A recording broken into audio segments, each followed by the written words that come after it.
এখন আমরা যদি পরের সেন্টেন্সে যাই দেখি কি বলছে, measures dash against corruption. Measures মানে কি ব্যবস্থা, আর এগেইনস্ট মানে কি বিরুদ্ধে, কারাপশন মানে কি দুর্নীতি। বলতেছে দুর্নীতির বিরুদ্ধে ব্যবস্থা কি করতে হবে, দুর্নীতির বিরুদ্ধে ব্যবস্থা নিতে হবে। তাহলে নেয়া ইংলিশ কি, নেয়া ইংলিশ হলো টেক। তার মানে আমরা বুঝলাম আমাদের টেকটা কি হবে, ডি নাম্বারে হবে। কিন্তু শুধু আমরা টেক বসায় দিব, টেক বসালে কি আমাদের আনসার সঠিক হয়ে যাবে না। দেখো মেজার্স মানে কি ব্যবস্থা। আচ্ছা ব্যবস্থা কি নিজে নিজে নেওয়া হয়ে যায় নাকি ব্যবস্থা কারোর নিতে হয়? অবশ্যই ব্যবস্থা কারোর নিতে হয়। এইখানে যে মেজার্স যে সাবজেক্টটা আছে তার নিজে নিজে কোনো কিছু করার ক্ষমতা নাই। তার মানে সাবজেক্টের যেহেতু নিজে নিজে কোনো কিছু করার ক্ষমতা নাই, তার মানে আমাদের এই সেন্টেন্সটা হলো কি passive sentence.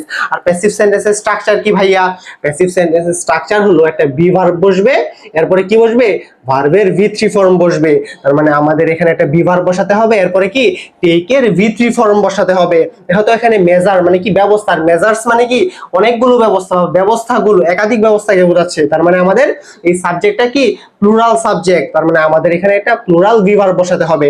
Plural V verb কোনটা, প্লুরাল ভি ভার্ব হলো কি, প্লুরাল ভি ভার্ব হলো আর টেকের ভি3 ফর্ম কি টেক টু টেকেন। তার মানে আমাদের আনসার কি হবে আর টি A K E N, are taken. তার মানে আমাদের ডি এর আনসারও পেয়ে গেলাম। আমাদের ডি এর আনসার কি হবে আর টেকেন। অথবা লজিক্যালি সরি তোমরা মিনিং বুঝে এইভাবে চিন্তা করতে পারো যে এখানে কি নেসেসিটি বোঝাচ্ছে, মানে প্রয়োজন বোঝাচ্ছে যে measures should be taken against corruption, কি করতে হবে দুর্নীতির বিরুদ্ধে ব্যবস্থা নেওয়া উচিত, বা নেসেসিটি বোঝাচ্ছে। এর জন্য এখানে কি হতে পারে শুড বি টেকেন, এটাও আমাদের কি হতে পারে আনসার হতে পারে। Should be T A K E N taken, এটাও আমাদের আনসার হতে পারে। কিন্তু তোমরা তো নরমালি এভাবে চিন্তা করতে পারবা না তোমাদের এসএসসি স্ট্যান্ডার্ডে। তাই তোমরা কি এই যে টাফ যে আনসারগুলো এগুলোতে মানে যাওয়ারই দরকার নাই।